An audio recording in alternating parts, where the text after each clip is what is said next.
কামৰূপ জিলাৰ অংগনবাড়ী কৰ্মীসকলৰ মাজত স্মাৰ্টফোন বিতৰণ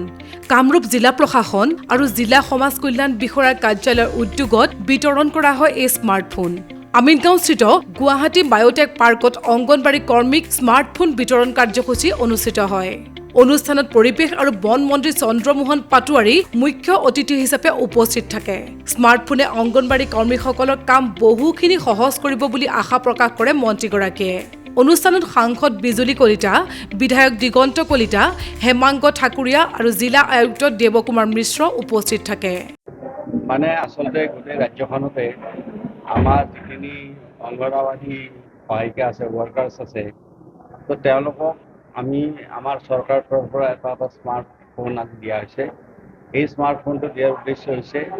যে তেখেতসকলে যিহেতুকে নিজৰ এলেকাত মাতৃ আৰু শিশুৰ যত্নৰ বিষয়ে তেওঁলোকে সজাগতা কৰে আৰু উপদেশ দিয়ে গতিকে সেই ক্ষেত্ৰত এইটো যিটো মানে ইয়াৰ এটা এপছ এটা তৈয়াৰ কৰা হৈছে এপছটোত এনেকুৱা ধৰণৰ কৰা হৈছে যে এই এপছটো তেওঁলোকৰ স্মাৰ্টফোনত যেতিয়া ডাউনলোড কৰি ল'ব পোষণ গতিকে তেতিয়া শিশুটোৰ আচলতে স্বাস্থ্য ভাল হৈছে নে নাই জন্ম হোৱাৰ পিছত শিশুটো ওখ হৈছে নে নাই শিশুটোৰ স্বাস্থ্যটো ঠিকমতে উন্নত হৈছে নে নাই এই গোটেই কথাবিলাক ঠিক তেনেদৰে মাকৰ স্বাস্থ্য কেনেকুৱা আছে এই গোটেইখিনি কথা তেওঁলোকে যেতিয়া জানিব জনাৰ পিছত তেওঁলোকে এই কথাখিনি আমাৰ PHCত জনায় হস্পিটেলত জনায় আৰু তাৰোপৰি তেওঁলোকে নিজেও যিখিনি তেওঁলোকে উপদেশ দিয়ে এতিয়া আমাৰ চৰকাৰে সিদ্ধান্ত লৈছে যে সকলোকে আমি এনেকুৱা স্মাৰ্টফোন দিলোঁ আৰু প্ৰতি ঘৰতে তেওঁলোকে যেতিয়া যাব আৰু গৈ পেলাই শিশুটোৰ মাকৰ ফটো ল'ব আৰু ফটো লৈ তেওঁলোকে আমাৰ পৰ্টেলটোত আপলোড কৰিব পৰ্টেলটোত আপলোড কৰাৰ লগে লগে আৰু তাৰ উপৰিও সেই ফটোখন আমাক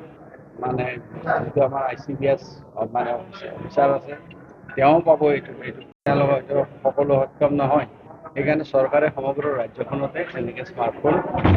দিয়াৰ ব্যৱস্থা কৰিছে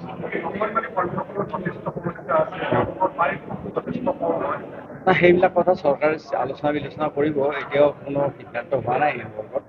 গতিকে চৰকাৰে এইটো আলোচনা কৰিব তেওঁলোকৰ বিভিন্ন সময়ত বিভিন্ন দাবী উত্থাপন কৰিছে আৰু চৰকাৰৰ সেই কথাখিনি বিবেচনাধীন হৈ আছে গতিকে এতিয়ালৈকে কোনো ফাইনেল সিদ্ধান্ত এতিয়ালৈকে হোৱা নাই আমিনগাঁৱৰ পৰা Khargeswar Nath news desk report